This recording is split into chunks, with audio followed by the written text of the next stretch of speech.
नमस्कार, मैं हुसुम खान। दिन भर की खबरों में सबसे पहले डालते हैं नजर आज के मुख्य समाचारों पर। कार्मिकों ने पोस्टल बैलेट के जरिए किया मतदान। विधानसभा चुनाव में ड्यूटी देने वाले कार्मिकों ने डाले वोट। विकास के वादे पर छला, बोले गणेश बंसल। टाउन में हुई निर्दलीय प्रत्याशी गणेश राज बंसल की चुनावी सभा। पंपलेट में समिति के कार्यक्रम की जानकारी के साथ मतदान की अपील। श्री छठ पूजा समिति की पहल, स्वीप नोडल अधिकारी ने की सराहना। नाइजीरियन का पासपोर्ट बरामद। वीजा एक्सपायर, इस्तेमाल किए जाने वाले बैंक अकाउंट की डिटेल खंगाल रही पुलिस। कांग्रेस सरकार ने पंजाब को खैरात में दी राजस्थान के हिस्से की जमीन, बोले अमित साहू। भाजपा प्रत्याशी ने गांव में नुक्कड़ सभाओं को किया संबोधित। अब खबरें विस्तार से। विधानसभा चुनाव में ड्यूटी देने वाले सरकारी कर्मचारियों ने शुक्रवार को टाउन के राजकीय नेहरू मेमोरियल स्नातकोत्तर महाविद्यालय में बनाए गए फैसिलिटेशन सेंटर में पोस्टल बैलेट के जरिए मतदान किया।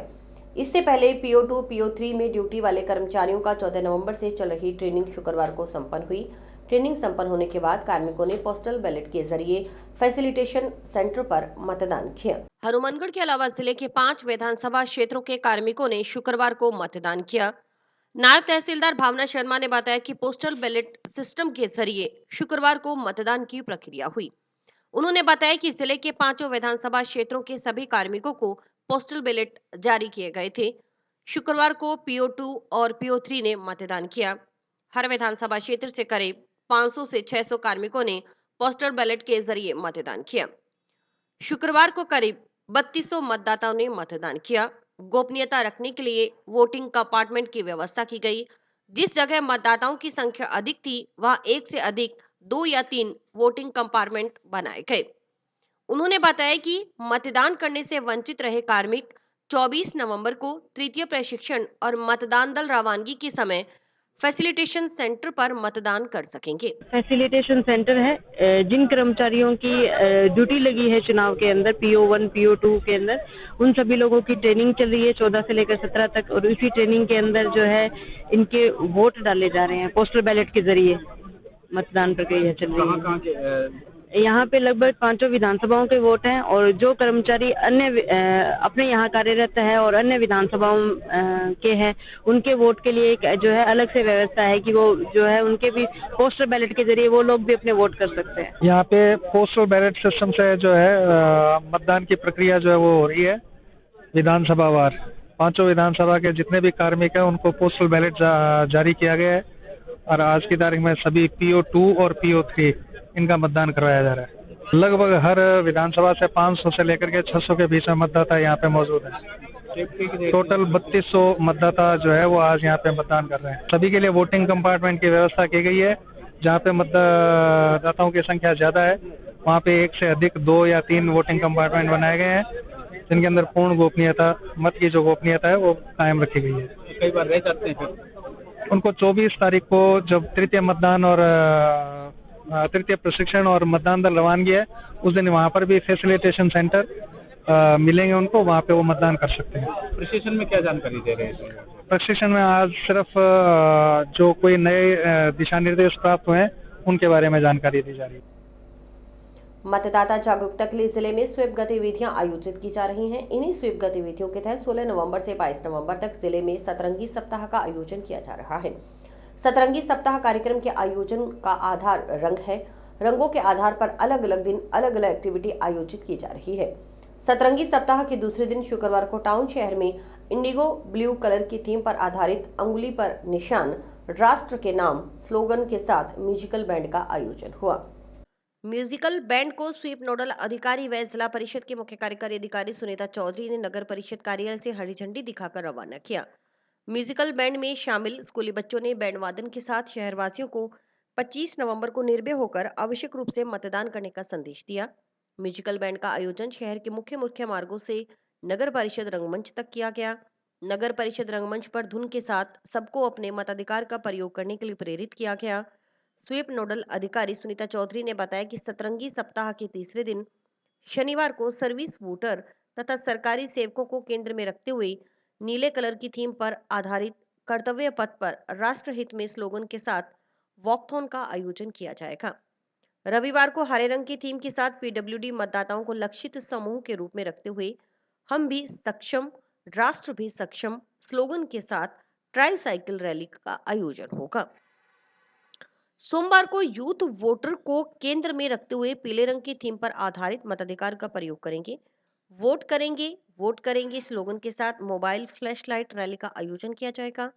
21 नवंबर को महिला मतदाताओं को केंद्र में रखते हुए नारंगी रंग की थीम पर आधारित वोट करूंगी तभी तो बढ़ूंगी स्लोगन के साथ महिला रंगोली और महिला मार्च का आयोजन किया जाएगा। अंतिम दिन 22 नवंबर को एथिकल इन्फॉर्मड वोटिंग के केंद्र के रूप में लाल रंग पर आधारित लालच पर होगी चोट, सोच समझकर करेंगे वोट स्लोगन पर आर्टिफिशियल पौधे का प्रदर्शन और दीपदान का आयोजन किया जाएगा। नवंबर में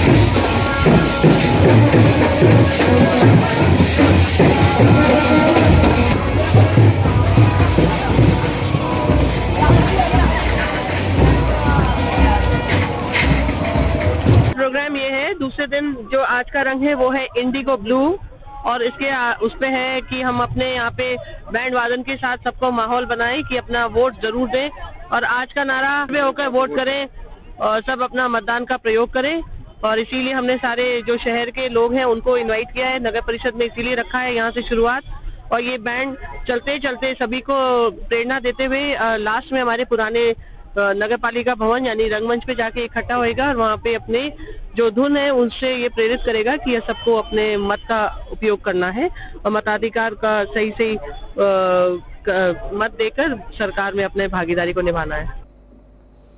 बागी होकर पार्टी के अधिकृत प्रत्याशी के खिलाफ प्रचार प्रसार करने वाले नेताओं व पदाधिकारियों को पार्टी से निष्कासित करने का सिलसिला जारी है। अब भारतीय जनता पार्टी के जिलाध्यक्ष देवेंद्र पारीक ने भाजपा प्रदेश अनुशासन समिति के निर्देशानुसार एक निर्दलीय प्रत्याशी व 2 पूर्व पदाधिकारियों को पार्टी से निष्कासित किया है। भाजपा जिला मीडिया प्रभारी महेश शर्मा के अनुसार भाजपा जिलाध्यक्ष देवेंद्र पारीक ने संगरिया विधानसभा क्षेत्र में भारतीय जनता पार्टी के अधिकृत प्रत्याशी के खिलाफ प्रचार प्रसार करने के कारण निर्दलीय प्रत्याशी गुलाब सिंवर, भारतीय जनता युवा मोर्चा के पूर्व प्रदेश मंत्री रजनीश कस्वा और मिर्जावाली मेयर के पूर्व मंडल सुरेंद्र कड़वासरा को 6 वर्षों के लिए पार्टी की प्राथमिक सदस्यता से निष्कासित किया गया है। भारतीय जनता पार्टी के प्रत्याशी अमित साहू द्वारा शुक्रवार को विभिन्न नुक्कड़ सभाओं को संबोधित करते हुए 25 नवंबर को भाजपा के पक्ष में मतदान करने की अपील की। शुक्रवार को भाजपा प्रत्याशी अमित साहू ने गांव 13 के एसपी मियावाली ढाणी, आदर्श नगर, मटोरिया वाली ढाणी, नौरंग देसर, मैना वाली, जोरावरपुरा, चोहला वाली 31 एनडीआर में नुक्कड़ सभाओं को संबोधित किया। इसी के साथ पूर्व मंत्री डॉक्टर राम प्रताप ने लक्खू वाली, धोलीपाल, वैशाली नगर, खुंजा, पक्का सारना, मक्कासर, पारिक कॉलोनी, अम्बेडकर कॉलोनी में जनसभाओं को संबोधित किया। सभाओं को संबोधित करते हुए भाजपा प्रत्याशी अमित साहू ने कहा कि पूर्व मंत्री डॉक्टर राम प्रताप के कार्यकाल में हनुमानगढ़ विधानसभा का प्रत्येक किसान आम नागरिक खुशहाल था, क्योंकि वह भाजपा का सुशासन तो था, साथ ही साथ डॉक्टर राम प्रताप के अनुभवों के कारण किसानों और ग्रामीणों के लंबे समय से पड़ी समस्याओं का निराकरण त्वरित गति से किया गया। उन्होंने कहा कि कांग्रेस कार्यकाल में पुनरू किसानों को उन्हीं समस्याओं से जूझना पड़ा। पूर्व मंत्री डॉक्टर राम प्रताप के कार्यकाल में कभी भी किसानों को खेती योग्य पानी की कमी नहीं आई थी, परंतु कांग्रेस के कार्यकाल में हर वर्ष सिंचाई विभाग पर धरने प्रदर्शन कर सिंचाई के लिए पानी लेना पड़ा। इसी के साथ राजस्थान के किसानों को सिंचाई के लिए पानी न देने वाले पंजाब को राजस्थान के हिस्से की जमीन पंजाब को खैरात में देने का काम कांग्रेस सरकार ने किया है, जिससे साफ जाहिर होता है कि कांग्रेस को किसानों से किसी तरह का सरोकार नहीं। एक पीस हो काम की बात, पहली बात कोई छोटिया को नहीं, फिर भी जिया भी ये सारा लोग मार्गदर्शन करोगा, टाइम मैं सारा काम मैं करूंगा, प्रयास कौन करूं। देखो प्रयास तो चुनाव में हर एक आदमी बोले मैं वादो करूंगा, वो करूंगा, पर देखो मेरे खातर एक दिक्कत और है क्योंकि मेरे थारे सारा लोगों के दिमाग में डॉक्टर राम प्रताप की एक पिक्चर है, एक तस्वीर बनेड़ी है, और भी तस्वीर में अगर मैं कटी 19-21 भी करने की कोशिश करूंगा नहीं तो वह थान सारा ने कि नहीं बर्दाश्त होनी होगी। इन खातर मेरा वही प्रयास रहेगा कि जकी बात थाने कही है और जकी बात थे कहूंगा वह पूरा 100% करूंगा। 25 तारीख को राजस्थान विधानसभा का चुनाव है और हमारे यहाँ हनुमानगढ़ से भारतीय जनता पार्टी के प्रत्याशी डॉक्टर राम प्रताप जी, मैं मैनावाड़ी गांव से बोल रहा हूं। और मैनावाड़ी गांव में जो डॉक्टर राम प्रताप जी ने चाहे नहर के हो, चाहे सड़क के हो, चाहे स्कूल के हो, चाहे वाटर वर्क्स के, और इसी के साथ साथ पूरे राजस्थान में जो आज ये गांव की संख्या दर्शा रही है कि पूरे राजस्थान में इस नाम को आगे करने का जो काम किया, क्योंकि सोलर प्लांट बहुत है लेकिन कैनाल टॉप सोलर प्लांट अगर कहीं राजस्थान का पहला स्थापित है तो वो मैनावाड़ी माइनर का। तो इस काम का हमेशा एक पारिवारिक रिश्ता और एक लगाव रहा है। हम सभी जो बिरादरी कौम है वो डॉक्टर राम प्रताप जी का समर्थन करते हैं, कमल के फूल का समर्थन करते हैं। पूर्व मंत्री डॉक्टर राम प्रताप ने सभाओं को संबोधित करते हुए 25 नवंबर को अधिक से अधिक संख्या में भाजपा के पक्ष में मतदान करने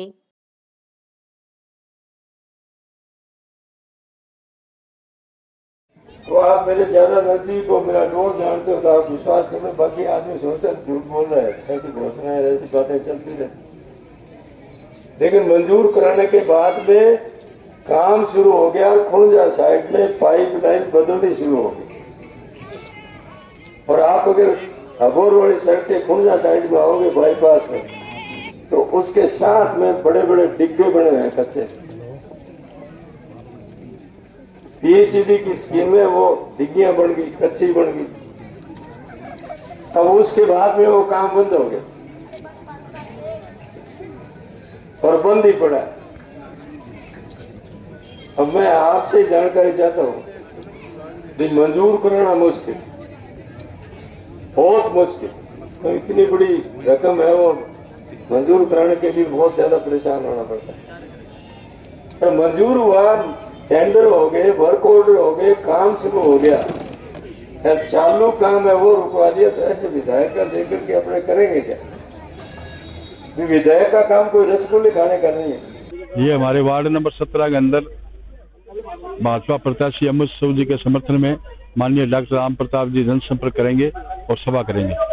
जो भाजपा ने पिछले 5 साल जो योजनाएं लागू की थी वो कांग्रेस राज में सब ठप हो चुकी है। सिर्फ कागजों में योजनाएं चल रही है, अखबारों में विज्ञापन आ रहे हैं, टीवी विज्ञापन आ रहे हैं, मोबाइलों में विज्ञापन दे रही है। कांग्रेस विज्ञापन का काम करती है। गरीब लोगों को, जो निचले स्तर के लोग हैं, जो मध्यम वर्गीय लोग हैं, उनको कोई योजनाओं का लाभ नहीं हो रहा। किट बांटने का काम किया, 1 महीना किट बांटी, अपने थैले घर घर प्रचार के लिए पहुंचा दे, उसके बाद कोई किट नहीं बंट रही। हर काम के मोबाइल बांटे, अपने अपने खास लोगों को दे दिए, और जो भाजपा कार्यकर्ता है या जो अन्य आम पब्लिक है उनको किसी को नहीं दिए। सब काम पॉलिटिक्स के हिसाब से हो रहा है, घपले का काम हो रहा है। टाउन में निर्दलीय प्रत्याशी गणेशराज बंसल की चुनावी सभा हुई। नरसिंह कमरानी की ओर से गौरी अस्पताल के पास आयोजित कार्यक्रम में गिरी महाराज सहित अन्य संतों ने भी शिरकत की। संतों ने गणेशराज बंसल को जीत का आशीर्वाद दिया। सभा में गणेशराज बंसल ने कहा कि विधानसभा के चुनाव विकास का द्वार खोलने का मौका है। बंसल ने शहरवासियों से कहा कि 40 साल से आपको विकास के वादे कर चला जा रहा है। विकास की गंगा बहाने की बातें हर चुनाव में आपसे कही गई, लेकिन क्या सच में विकास हुआ, यह आपने ही देखना है। आपकी कितनी समस्याओं का समाधान हुआ, इस पर विचार आपको करना होगा। उन्होंने कहा कि जनता ने मुझे मौका दिया और मैंने हनुमानगढ़ शहर का चहुमुखी विकास कर आपको दिखाया।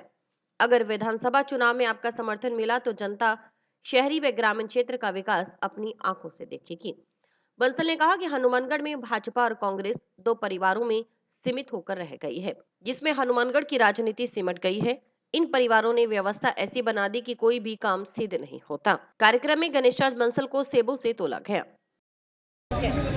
वर्तमान में हनुमानगढ़ में जो चुनाव चल रहा है, इसमें बदलाव की आंधी चल रही है, क्योंकि राजनीति में वंशवाद को बढ़ावा दिया जा रहा है।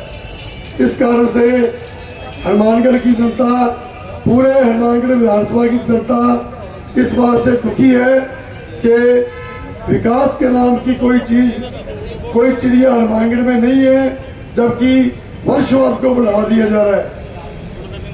मैं आप सभी से निवेदन करूंगा कि इस वंशवाद की राजनीति को नकारें और हनुमानगढ़ को विकास की ओर लेके जाएं। आपके सामने 4 साल पहले हनुमानगढ़ शहर कस्बा था, किसी प्रकार का कोई विकास नहीं था। आपके आशीर्वाद से, मैं गुरुजी के आशीर्वाद से हनुमानगढ़ का सभापति बना और पिछले 4 सालों में आपने देखा कि हनुमानगढ़ की कैसे दशा और दिशा बदल गई।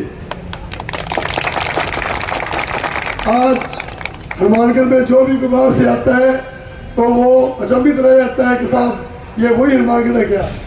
तो हमने आपके आशीर्वाद से विकास करने की कोई कसर नहीं छोड़ी और हनुमानगढ़ में पूरा सौंदर्यकरण, पूरे पार्क, पर्यावरण की दृष्टि से ड्रेनेज व्यवस्था सभी सही की।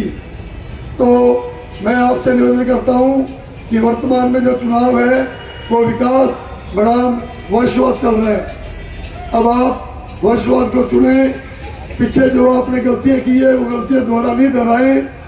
आपके सामने पहले 2 विकल्प थे, आपको मजबूरी में एक को चुनना पड़ता था, लेकिन अब आपके सामने मैं तीसरे विकल्प के रूप में हाजिर हूं और मुझे गुरु महाराज जी की कृपा से भरपूर समर्थन मिल रहा है और आज मैं उन दोनों प्रत्याशियों से आगे हूं। तो मैं आपसे निवेदन करूंगा कि आप भी इस बदलाव की आंधी में और विकास की आंधी में साथ होंगे। आज हनुमानगढ़ टाउन में चुनावी सभा में श्री डेरा धुरारपुरा के महाराज श्री मंगलागिरी जी महाराज पधारे और उनके साथ यूपी से पधारे हुए महामंडेश्वर जी एवं अन्य संतों के द्वारा आशीर्वाद दिया गया एवं संतों से आशीर्वाद प्राप्त कर जनता को निवेदन किया गया कि आप मुझे जिताने ताकि विकास की गति अवरुद्ध न हो। लोक आस्था का पर्व छठ शुक्रवार को नहाय खाए के साथ शुरू हो गया।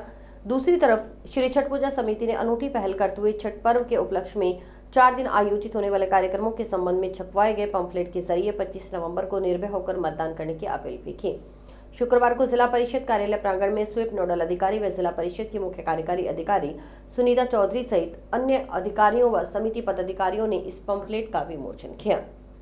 इस मौके पर स्वीप नोडल अधिकारी व जिला परिषद की मुख्य कार्यकारी अधिकारी सुनीता चौधरी ने कहा कि यह बड़ी खुशी की बात है कि श्री छठ पूजा समिति ने स्वीप कार्यक्रम में भागीदारी निभाते हुए अपने छठ महोत्सव को लेकर छपवाए गए पंफलेट में 25 नवंबर को निर्भय होकर वोट करने की अपील की है।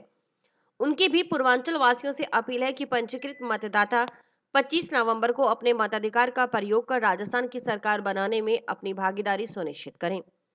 समिति व्यवस्थापक प्रदीप पाल ने बताया कि छठ पूजा कार्यक्रम शुक्रवार को नहाय खाए के साथ प्रारंभ होगा।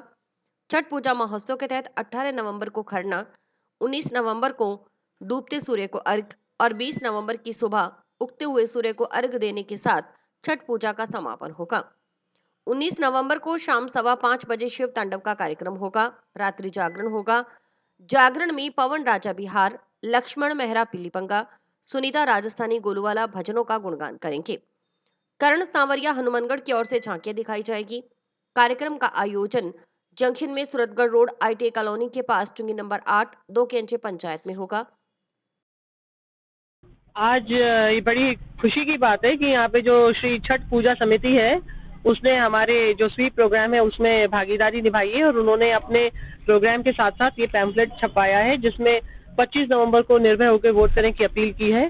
तो मेरी भी आपके सभी छठ पूजा करने वाले जो आपके सभी लोग हैं बिहार से पधारे हुए, उन सब से यही अपील है कि अपना जिनका वोट यहाँ पे नाम जुड़ा हुआ है वो सब 25 नवंबर को जाके अपना वोट कास्ट करें और राजस्थान सरकार में सरकार बनाने में अपने भागीदारी निभाएं।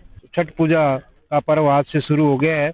छठ पूजा समिति ने हनुमानगढ़ के अंदर अनूठी पहल की है और विशाल छठ महोत्सव जागरण व विशाल दंगल का पूर्व में आयोजन किया है। विशाल छठ महोत्सव मनाया जाएगा और छठ पूजा समिति ने मतदान के दिन 25 नवंबर को ज्यादा से ज्यादा वोट करने की भी अपील की है। तो आप निर्भय होकर मतदान करें और सभी व्रतधारी छठ पूजा के अंदर अपना मतदान अवश्य करें। के अंदर का कार्य छठ पूजा सेवा समिति का 19 तारीख को जागरण है, जिसमें सभी पधारें। मोबाइल फूड टेस्टिंग लैब खंड स्तर पर अलग अलग स्थानों पर जा रही है। जिले के उपभोक्ता खाद्य पदार्थों की शुद्धता की जांच मौके पर ही करवा रहे हैं। मोबाइल फूड टेस्टिंग लैब 20 नवंबर को गांव पीलीवंगा, पंडितावाली, लखोवाली, 21 नवंबर को अयाल की बारविरियावाली ढाणी, नूरपुरा, भांबोवाली ढाणी, 22 नवंबर को सहजीपुरा, रामपुरा, बहलोल नगर, गंगागढ़, श्रीनगर, 23 नवंबर को मसीता वाली हेड, सिलवाला खुर्द, तलवाड़ा झील, 24 नवंबर को भगवान भूकर देईदास, 28 नवंबर को डबली राठान, मक्कासर, 29 को हनुमानगढ़ जंक्शन टाउन व 30 नवंबर को रूड़ावाली, संपत नगर और धौलेपाल में जाएगी। मुख्य चिकित्सा एवं स्वास्थ्य अधिकारी डॉक्टर नवनीत शर्मा ने बताया कि विभाग की ओर से जारी शेड्यूल के अनुसार क्षेत्र का कोई भी उपभोक्ता मौके पर दूध से बने पदार्थ, आटा, दाल, चावल, तेल, घी, मसाले, ठंडे पेय पदार्थ और पैकेज्ड ड्रिंकिंग वाटर की जांच करवाकर रिपोर्ट प्राप्त कर सकेंगे। केवल 15 से 20 मिनट में ये पता चल जाएगा कि उन पदार्थों में कितनी मिलावट है। रिपोर्ट आने के बाद विभाग टीम संबंधित दूषित खाद्य सामग्री को मौके पर ही नष्ट करवा सकेगी।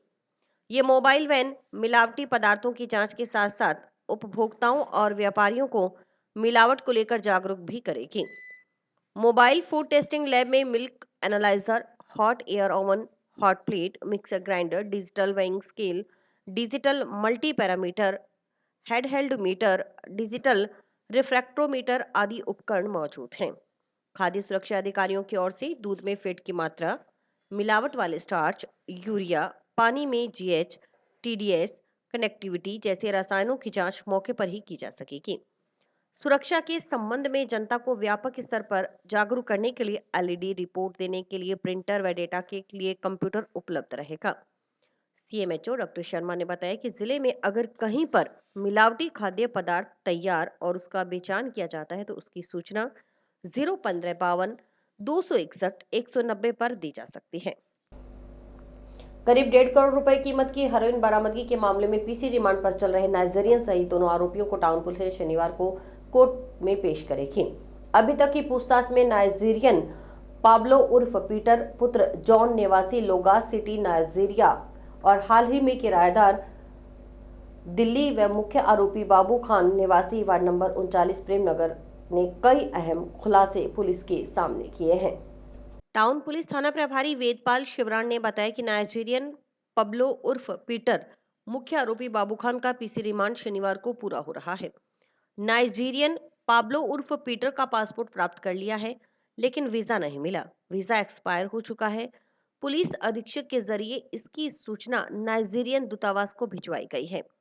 नाइजीरियन के आपराधिक रिकॉर्ड के साथ उसकी पृष्ठभूमि का पता लगाया जा रहा है। दिल्ली में जिस फ्लैट में पीटर रह रहा था उसके मालिक को भी नोटिस जारी कर अनुसंधान के लिए बुलाया गया है। पीटर की ओर से इस्तेमाल किए जाने वाले बैंक अकाउंट की भी डिटेल खंगाली जा रही है। यह भी पता लगाया जा रहा है कि नाइजीरियन ने किस किस को चिट्टा बेचा। इस घटनाक्रम में और कौन कौन शामिल है इसकी भी पड़ताल की जा रही है। नाइजीरियन से संबंधित हर बिंदु पर जांच चल रही है। थाना प्रभारी के अनुसार पूछताछ में ये बात सामने आई कि मुख्य आरोपी बाबू खान पहले भी नाइजीरियन पीटर के संपर्क में रहा। बाबू खान पहले भी नाइजीरियन से चिट्टा खरीद कर लाता रहा है। गौरतलब है कि 3 नवंबर को टाउन पुलिस थाना की एसआई कल्पना के नेतृत्व में गश्त कर रही पुलिस टीम ने प्रकाश भाट पुत्र बनवारी लाल भाट टाउन को 700 ग्राम चिट्टा सहित गिरफ्तार किया है। एनडीपीएस एक्ट में प्रकरण दर्ज कर टाउन पुलिस अनुसंधान शुरू किया। अभी पिछले दिनों हनुमानगढ़ टाउन थाना क्षेत्र में हमारी पुलिस टीम के द्वारा 700 ग्राम चिट्टा, जिसकी कीमत जो चुनाव आयोग की रेट लिस्ट थी उसके मुताबिक लगभग 1.5 करोड़ रुपए के लमसम हुई थी, 1 करोड़ 40 लाख। उसमें हमने प्रकाश भाट को मौके पे गिरफ्तार किया था और जिससे इन्वेस्टिगेशन के दौरान ये तथ्य सामने आए कि ये जो प्रकाश भाट है इस पे काफी मुकदमे हैं एनडीपीएस के पहले से, और ये दिल्ली से इसको जो चिट्टा है इसको लेके आया था किसी नाइजीरियन से।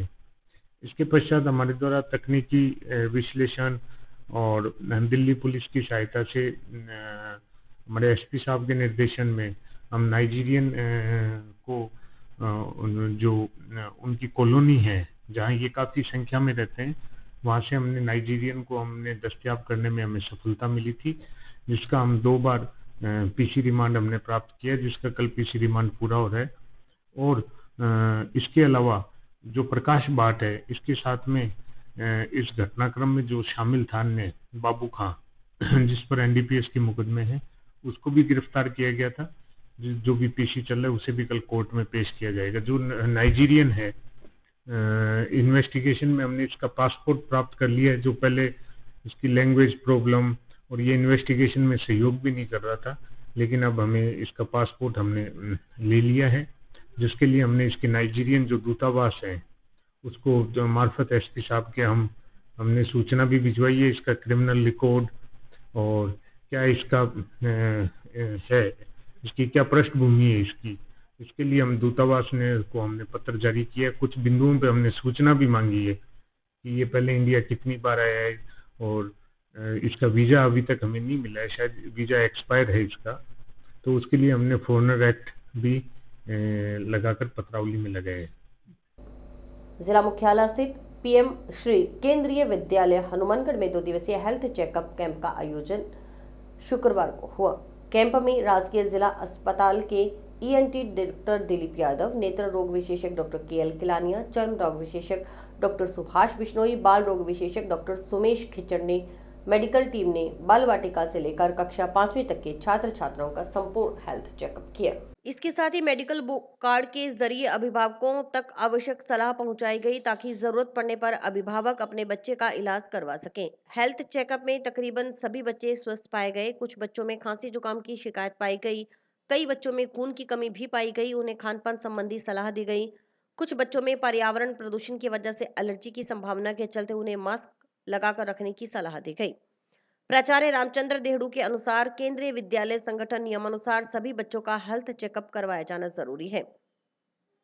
चूंकि विद्यालय पीएम श्री है, पीएम श्री में भी यह उचित है। इसके लिए मुख्य चिकित्सा एवं स्वास्थ्य अधिकारी से आग्रह किया। सीएमएचओ ने उदारता दिखाते हुए 4 स्पेशलिस्ट डॉक्टर्स की टीम स्कूल में भेजी।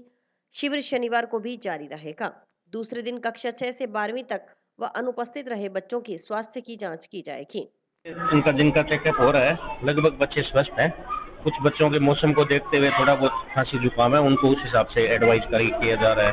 कुछ बच्चों में थोड़ा बहुत खून की कमी है, उनको डाइट का एडवाइस किया है, इनको अच्छी डाइट दो और अच्छा खाने पीने का हो। कुछ बच्चों को थोड़ी मेडिसिन की जरूरत है, उनको उस हिसाब से एडवाइस किया है।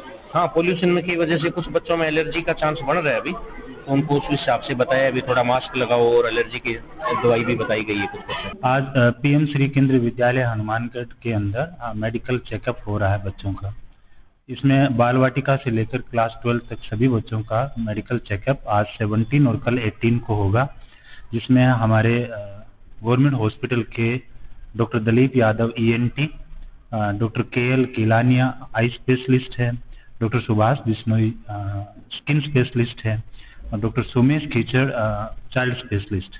4 डॉक्टरों की टीम के द्वारा बच्चों का कंप्लीट मेडिकल चेकअप किया जाएगा और जो भी एडवाइस होगी वो मेडिकल कार्ड के थ्रू पेरेंट्स तक पहुंचाई जाएगी, ताकि वो बच्चों का अर्ली इन्वेस्टिगेशन करके और अगर कोई सीरियस इश्यू है तो टाइमली उनका ट्रीटमेंट हो सके।